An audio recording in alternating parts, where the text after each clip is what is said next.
আসসালামু আলাইকুম সুপ্রিয় ভাই ও বন্ধুরা, সোহাগ ফিশ হাউসের পক্ষ থেকে সকলকে জানাই আন্তরিক শুভেচ্ছা অভিনন্দন। আজকে আবার চলে আসলাম সোহাগ ভাইয়ের কাছে। সোহাগ ভাই আজকে নাকি আবার কাতলা মাছ উঠাইছে হাঁপায়। আপনাদের সকলকে দেখাবো কাতলা মাছ। এই দেখেন,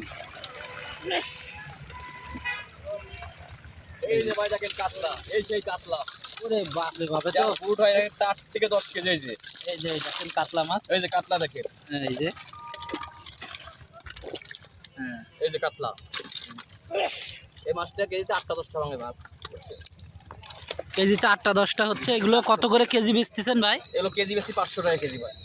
মাত্র 500 টাকা করে কেজি। আর এগুলো আছে গিয়ে আপনার সেই কি কাতলা বললেন? বোয়ালে কাতলা, বোয়ালে কাতলা। এগুলো হচ্ছে বোয়ালে কাতলা। এগুলো এক একটা পুকুরের ভিতরে আপনার 15 কেজি 20 কেজি পর্যন্ত ওজন হয়। যদি কারো লাগে সোহাগ ফিশ হাউসে অবশ্যই যোগাযোগ করবেন, মাছ পেয়ে যাবেন ইনশাআল্লাহ তাআলা।